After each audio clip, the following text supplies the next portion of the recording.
consecuencia de la insuficiencia renal. De manera de que tenemos que estar atentos a eso, porque de esa manera podemos hacer un tratamiento mucho más específico. Característicamente es el paciente diabético e hipertenso, ¿no?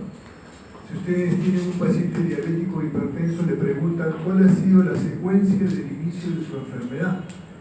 Entonces se puede decir, la diabetes y la hipertensión, sí, yo las inicié más o menos la misma temporada, ¿no?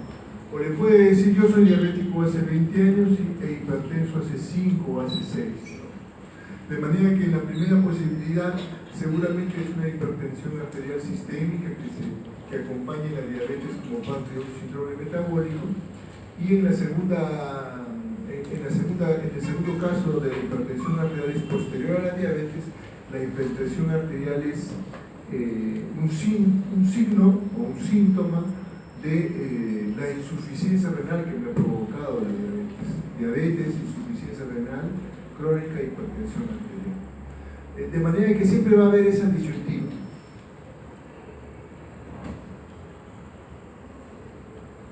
La hipertensión arterial resulta de interacciones complejas entre factores genéticos y ambientales que derivan en la activación o supresión de algún sistema involucrado en la regulación de la presión arterial. ¿No es cierto?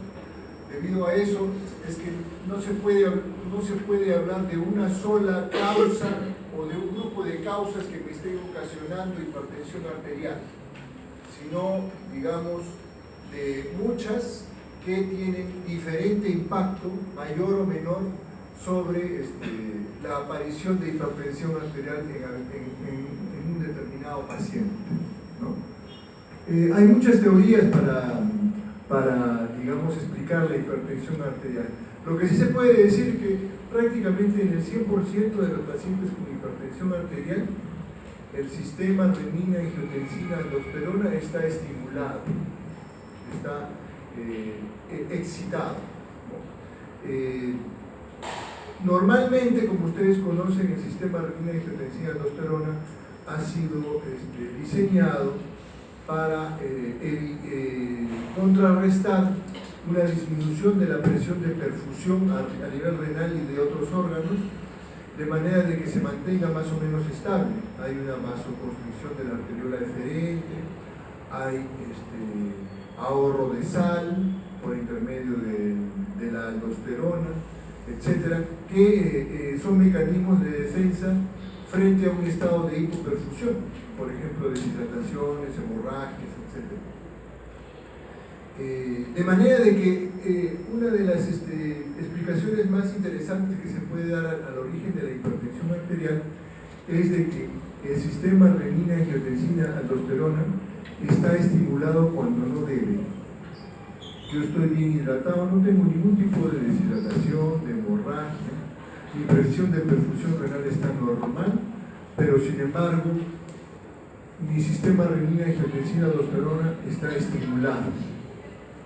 Eso me produce vasoconstricción a nivel renal, de la arteriola deferente, fundamentalmente ahorro de sal y agua, vasoconstricción generalizada y aparición de hipertensión arterial. ¿Y por qué es esto? ¿No? La teoría más, digamos, más simpática al respecto es de que nosotros todavía estamos diseñados como si estuviésemos viviendo en la época de las cavernas, ¿no?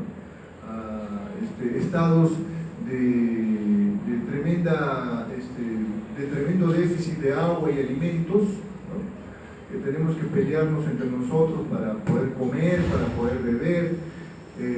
Pasan, digamos, periodos prolongadísimos de ayuna porque no podemos salir de donde estamos escondidos por problemas climáticos, por problemas, digamos, de amenazas de animales o de otras tribus. De manera de que nuestro cuerpo está diseñado para ahorrar sodio y agua. Así estamos diseñados. Sin embargo, ahora pues no tenemos ningún tipo de déficit de agua ni de alimentos, ¿no? Usamos y abusamos del consumo de alimentos y de agua, ¿no? Sepan ustedes de que el ser humano es el único animal que toma agua por gusto, sin necesidad, ¿no? No hay otro animal que haga eso.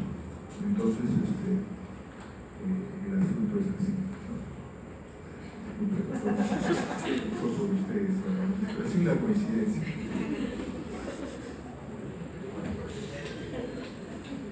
Entonces, la presión es una... ¿Qué cosa es la presión? Es una fuerza que se aplica sobre una superficie.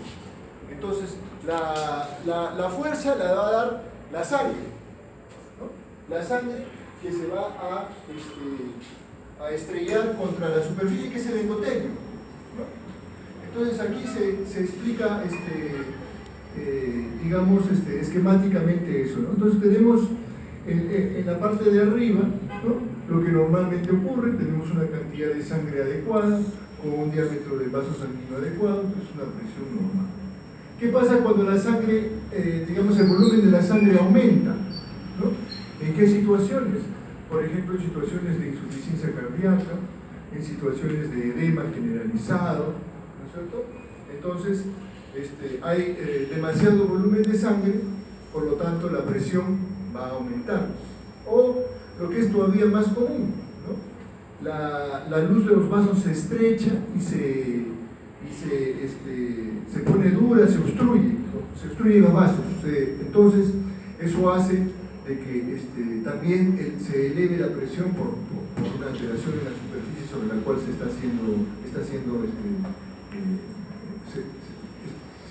está probando la presión, ¿no? Entonces, lo más común es la tercera gráfica, ¿no? Es lo que se llama la arteriosclerosis, ¿no?, que me daña todo el endotelio, me produce estrecheces, parte del envejecimiento normal de una persona, ¿no es cierto? Y esa es más que una causa de hipertensión arterial, probablemente una consecuencia y razón por la cual se perpetúa la hipertensión arterial. Seguramente al inicio va a haber otras causas que desencadenen la hipertensión arterial y posteriormente esta hipertensión se va a perpetuar por un problema aterosclerótico. Esto es para que se recuerden la clasificación de la enfermedad renal crónica, estadio del 1 al 5. En estos estadios es muy importante el control de la hipertensión. Todo el trabajo del nefrólogo y del médico en general, porque la insuficiencia renal crónica, la hipertensión arterial, la gastritis, la bronquitis, es patrimonio de todos los médicos, no de, digamos, los especialistas. Es evitar que la progresión del estadio 1 al 5 sea en forma rápida, ¿no? Que en vez de que demore 5 años la progresión, demore pues 50 años, ¿no? Ese es el objetivo. Y dentro de ese objetivo, controlar la presión es fundamental, es una piedra angular. Entonces, situaciones de riesgo aumentado de desarrollar enfermedad renal crónica, la hipertensión arterial me produce enfermedad renal crónica, o viceversa, la enfermedad renal crónica me produce hipertensión arterial, no la controlo y la hipertensión arterial me empeora la insuficiencia renal crónica y se vuelve un círculo vicioso.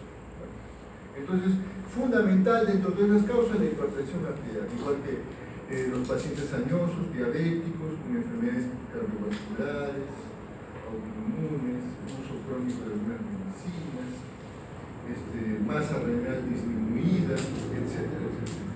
Lo que me favorece la progresión de enfermedad renal crónica. Bajo peso al nacer es muy interesante. Cuando hay un niño con bajo peso al nacer, la posibilidad de que haga enfermedad renal crónica en la adultez es bien grande. ¿Por qué? Porque tiene una disminución de la masa nefronal. Como ustedes conocen muy bien, más o menos tenemos 1 millón de nefronas en cada riñón, ¿no? Si comienzan a disminuir esa masa, que luego no se regenera, entonces lo que va a empezar a haber, por ejemplo, es 1 millón de nefronas para hacer el trabajo de 2 millones. Y eso va a generar hipertensión glomerular y fibrosis. Fibrosis con la consecuente insuficiencia renal crónica. Y, lógicamente, hipertensión arterial en el medio. Factores relacionados con el desarrollo de enfermedad renal crónica. factores de iniciación, hipertensión arterial, factores de progresión, hipertensión arterial. Entonces es fundamental controlar la hipertensión arterial para evitar la progresión de la enfermedad. Predisposición genética, bajo peso al nacer, reducción de la masa renal, etc. Químicos, tóxicos y fármacos. ¿Qué pasa cuando el sistema renina-angiotensina-aldosterona está, digamos, permanentemente e inadecuadamente estimulado? Por ejemplo, va a estar persistentemente estimulada la aldosterona, o sea, va a haber un cuadro de hiperaldosteronismo. Este hiperaldosteronismo me va a producir hipertensión arterial e insuficiencia renal. Hay alteración en la barrera de filtración glomerular, hay activación de factores de inflamación, con la consiguiente fibrosis, inflamación tubular intersticial, insuficiencia renal crónica, hipertensión arterial. O sea, no es conveniente bajo ningún punto de vista tener estimulado el sistema renina-angiotensina-aldosterona en forma permanente. Para que se recuerden un poco, ¿no? La presión arterial, la activación simpática, favorecen la eliminación de angiotensinógeno por el hígado, ¿no? Este angiotensinógeno es convertido a angiotensina 1 por la renina, a angiotensina 2 por la enzima convertidora de angiotensina, con la consiguiente hipertensión arterial. Es decir, en casi todos los pacientes hipertensos, esta cascada está estimulada, está trabajando a su máxima expresión. Acá también algo parecido, hay dos tipos de receptores, ¿no? Los receptores AT1 y los receptores AT2.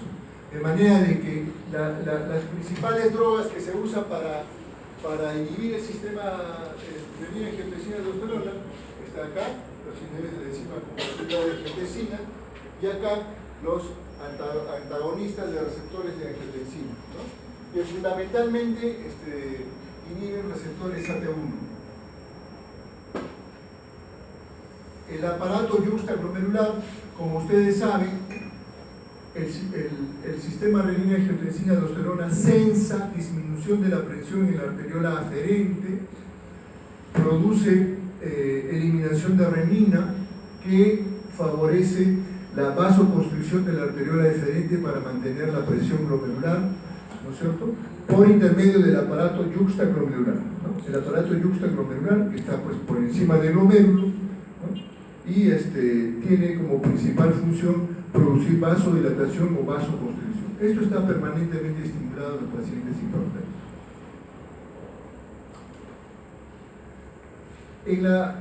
Acá hay mecanismos de autorregulación. En el gráfico A es la presión arterial que normalmente tenemos, la AA es arteriola aferente, AE arteriola deferente, ¿no? Túbulo distal, este es el glomérulo, lo de rojo, y lo que está de amarillo es la cápsula de Bowman. Entonces en A es lo que habitualmente ocurre. En el gráfico B hay vasoconstricción de la arteriola aferente por un aumento de la presión en la misma, ¿no? O sea, un aumento de la distensión de la pared, ¿no? Es decir, si mi riñón sensa de que de que está llegando mucha sangre a mi glomérulo, lo puede dañar por hipertensión glomerular, lo que produce es vasoconstricción de la arteriola aferente, ¿no? En el gráfico C hay también vasoconstricción de la arteriola aferente en respuesta al incremento de la carga tubular de cloruro de sodio. Es decir, esto es lo que ocurre habitualmente en los pacientes hipertensos esenciales. ¿Cuánto consumimos de sal diario, digamos, una persona común y corriente en Lima, Perú? ¿Saben ustedes cuánto deberíamos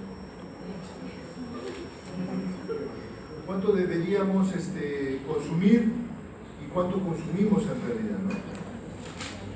Más o menos consumimos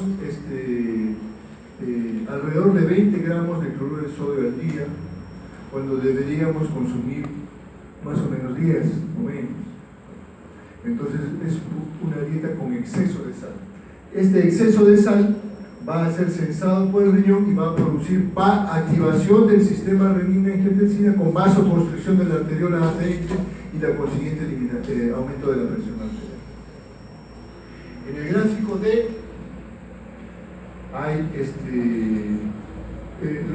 lo que ocurre ya cuando hay lo que se denomina la nefroangioesclerosis, ¿no?, por hipertensión arterial, en la que ya no hay ningún tipo de mecanismo de defensa y toda la presión arterial sistémica es transmitida casi en su totalidad hacia el glomérulo, porque no hay absolutamente ningún mecanismo de defensa. Y se produce lo que se denomina la nefroangioesclerosis, el daño renal, la fibrosis. Entonces, factores probablemente relacionados con hipertensión arterial y enfermedad renal crónica: hipertensión arterial preexistente, expansión del volumen extracelular, por ejemplo, los pacientes que no orinan, que tienen oligonuria, tienen enfermedad renal crónica, estimulación del sistema renina-angiotensina, fundamental, aumento de la actividad simpática. El aumento de la capacidad simpática me va a producir vasoconstricción y me va a producir eliminación o aumento de la fabricación de angiotensinógeno a nivel del hígado, con la consiguiente activación del sistema renina. Factores endógenos, prostaglandinas, factores derivados del endotelio, que me van a producir vasoconstricción, aumento del peso, administración de eritropoyetina, por ejemplo, que produce hipertensión, secreción de paratormona. Tuvimos oportunidad de conversar de hiperparatiroidismo secundario que se produce en la insuficiencia renal crónica por aumento de calcio. Eso se genera pues una secreción alta de paratormona para bajar el fósforo, y esto conlleva un aumento del calcio, y cuando el calcio se acumula a nivel intracelular va a provocar mayor insuficiencia renal y mayor hipertensión renal. Fenómenos de calcificación, medicinas y arteriosclerosis a nivel del riñón.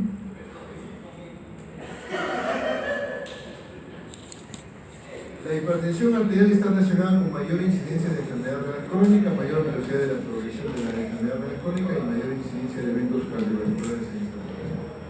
Si nosotros hemos conversado de que el principal objetivo del manejo de la enfermedad renal crónica es disminuir la progresión, de que la progresión de enfermedad renal crónica 1 a 5 sea lo más lento posible, entonces el control de la hipertensión arterial es un punto muy importante para lograr ese objetivo, para que no haya una progresión muy importante.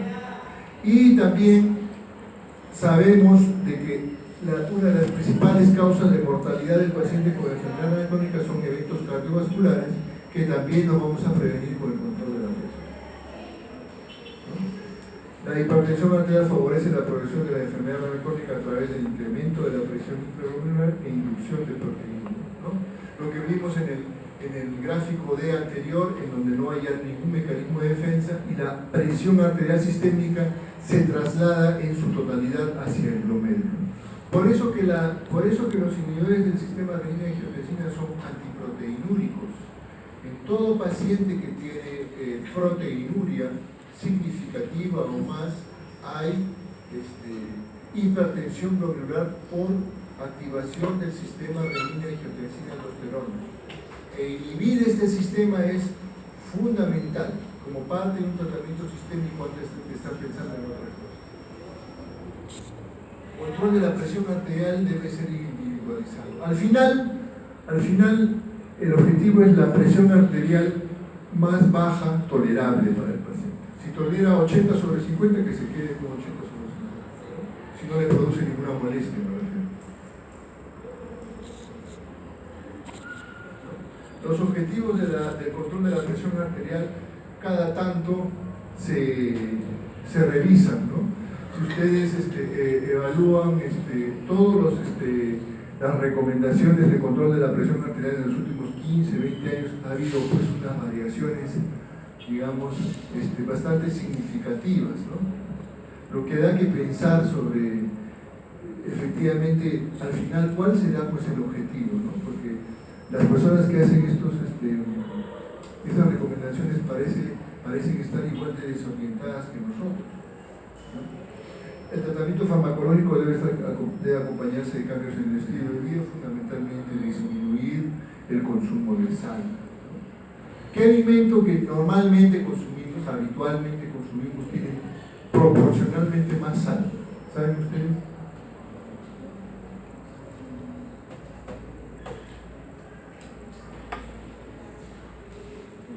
Debemos consumir más o menos 10 gramos de sal al día. Un pan tiene aproximadamente 3 gramos. O sea, se comen ustedes 3 panes, cualquier pan, ¿no? Pan baguette, pan integral, pan de molde, pan pita, pan francés, 3 gramos. Entonces se comen ustedes 3 panes, tostadas, ¿no? Tostada igualito, con fibras y fibras. Se comen ustedes 3 panes y ya más o menos se consumieron 9 gramos de sal.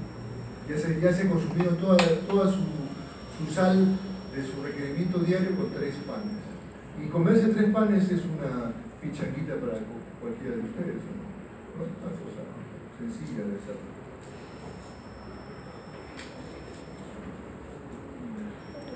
Entonces, hay una reducción en la masa de las nefronas, ¿no? Por ejemplo, el paciente que se le hace una nefrectomía, por ejemplo, la persona que tiene bajo peso al nacer, ¿no?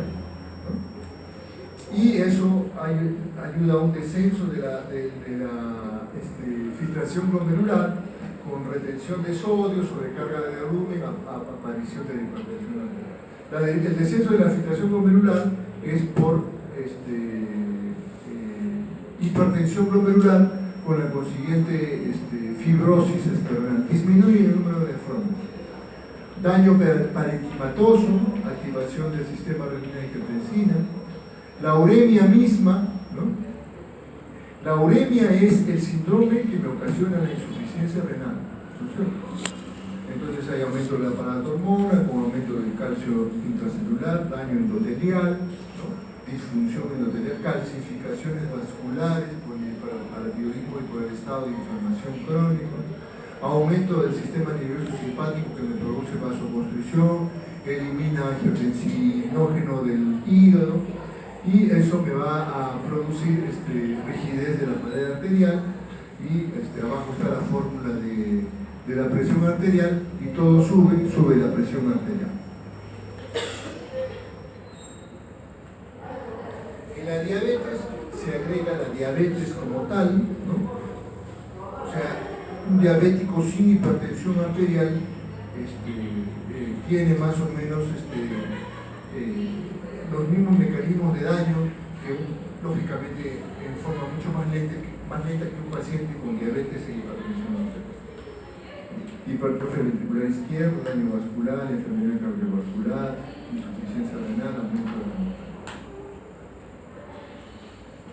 Este gráfico nos ayuda para entender un poco qué pacientes llegan a estadio de enfermedad renal crónica estadio 5. Si ustedes ven, por ejemplo, la prevalencia de enfermedad renal crónica estadio 4 es alrededor del 25%, y la prevalencia de enfermedad renal crónica estadio 5 es alrededor de menos del 10%, 8 o 7%. O sea, ha disminuido más o menos la tercera parte de pacientes entre 4 y 5. ¿Qué pasó? Somos muy eficientes y hemos retrasado la progresión de la enfermedad, y los pacientes están muy bien, controladitos, chequeaditos. Falso. Se mueren los pacientes. La mortalidad en los pacientes con enfermedad renal estadio 4 es bien alta. Por lo tanto, a estadio 5 llegan los sobrevivientes. Por eso, si ustedes van a un centro de hemodiálisis, por ejemplo, los pacientes que vean ustedes haciendo este tratamiento son sobrevivientes. Son pacientes que no se han muerto antes de una infección, de una complicación cardiovascular, de un infarto, de una ACV, de una trombosis, y por lo tanto han llegado a enfermedad renal crónica estadio 5. Por eso actualmente hay tantos pacientes, ¿no? Porque ha mejorado la expectativa de vida, se controlan mejor las infecciones, se controla mejor la diabetes, la hipertensión, el paciente vive más desarrolla insuficiencia renal crónica y muchas veces no.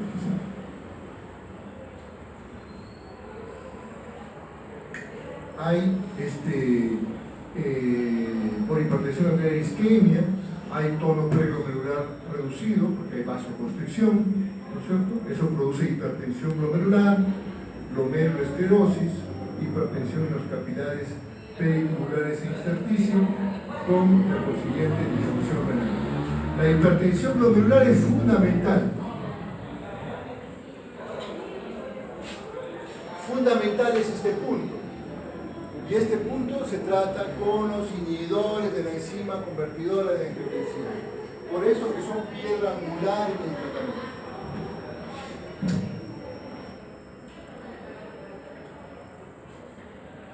El paciente que tiene hipertensión arterial esencial o primaria, es decir, primero fue la hipertensión y después la enfermedad renal crónica. Más o menos, de todos los pacientes con hipertensión arterial esencial o primaria, el 17% desarrollan enfermedad renal crónica. ¿En quiénes son más? En los que tienen hipertensión severa, prolongada, en afroamericanos, en hiperuricemia, ¿no? Obesidad, uso de diuréticos, reducido el número de nefronas, pacientes nefrectomizados, con bajo peso al nacer, obesos, etc.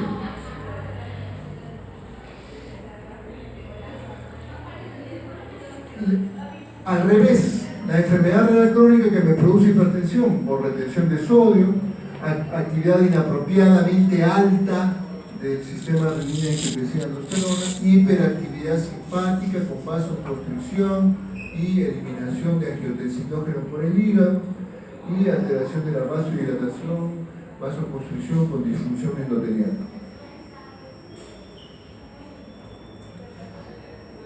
Entonces acá tenemos una enfermedad renal primaria que me produce hipertensión arterial, hipertensión glomerular otra vez, glomerulosclerosis focal, ¿no? Arterionefroesclerosis e insuficiencia renal crónica. Por eso es tan importante controlar la hipertensión glomerular. Fundamental, inhibidores de la enzima convertidora. Elevación de la presión arterial sistémica. Ustedes han visto que al inicio el riñón más o menos se defiende, después ya no, de manera que esta presión arterial sistémica incide directamente sobre el glomérulo, elevación de la presión intraglomerular, eso produce proteinuria, ¿no? Daño tubular, daño glomerular, reducción del número de nefronas funcionales.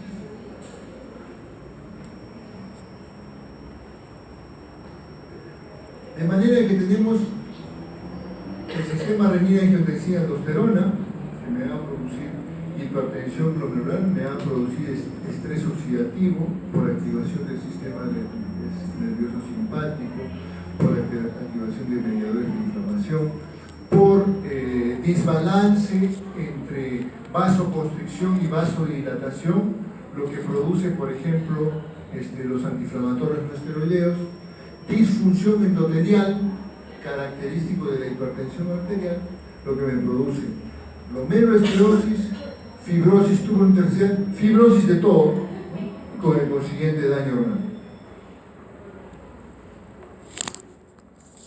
Ahora, hay algunas formas que se han ideado para tratar de detectar en forma más temprana daño renal por hipertensión arterial. Entonces, ahí es muy importante la microalbuminuria, es decir, cantidades pequeñas de proteínas que son eliminadas en el riñón. ¿Por qué? No porque hay un fenómeno inflamatorio a nivel de la barrera de filtración glomerular, sino porque hay hipertensión glomerular. La hipertensión glomerular de por sí me va a producir proteinuria, lógicamente en valores mucho más pequeños, ¿no? Entonces, eso es lo que mide la microalbuminuria. Por eso que ustedes van a ver que el paciente hipertenso con microalbuminuria es muchísimo más, es tratado en forma muchísimo más estricta y severa, porque lo que se quiere es esa microalbuminuria disminuirla o abolirla. Y entre otras cosas, una de las razones de una de las formas de monitorizar la efectividad de mi tratamiento antihipertensivo es mediante la microalbuminuria, en tanto esta disminuye. lógicamente no le van a pedir microalbuminuria a un síndrome nefrótico, ¿no? Estamos hablando de la microalbuminuria para daños demasiado iniciales, ¿no? Eso vemos bastante en los nefrólogos que vienen los pacientes con síndrome nefrótico que le piden microalbuminuria. Digamos, al paciente que tiene síndrome nefrótico, está hinchado, se le pide proteinuria en orina de 24 horas, porque la cantidad que ya está eliminando es grosera, tanto que lo hincha, por ejemplo.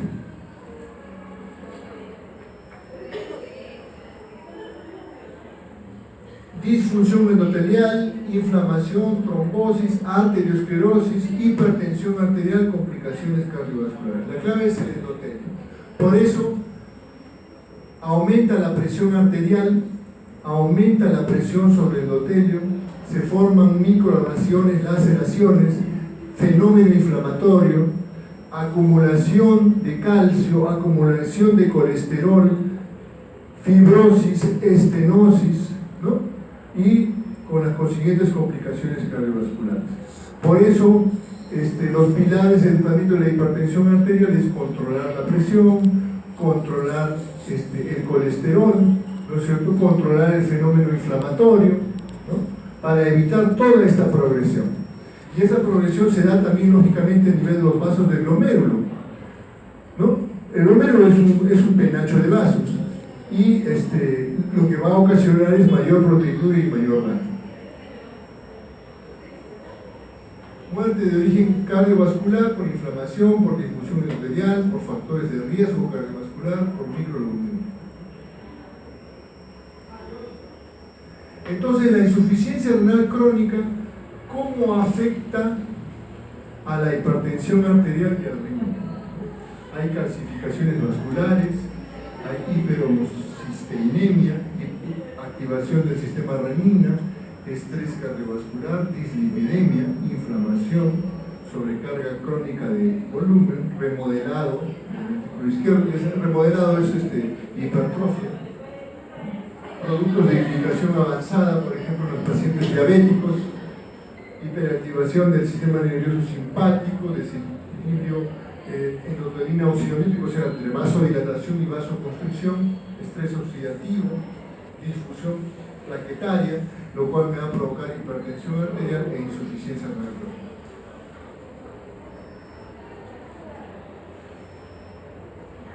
Miren ustedes cómo aumenta la mortalidad cardiovascular conforme avanza la enfermedad renal. De manera de que los eventos cardiovasculares en un paciente que tiene una depuración de creatinina menos de 15 centímetros por minuto son más o menos de 36.6 en relación a un paciente que tiene una depuración mayor de 60 que está en alrededor de 2.11. Este es el paciente con enfermedad renal crónica estadio 5, estas son las complicaciones cardiovasculares y este es el paciente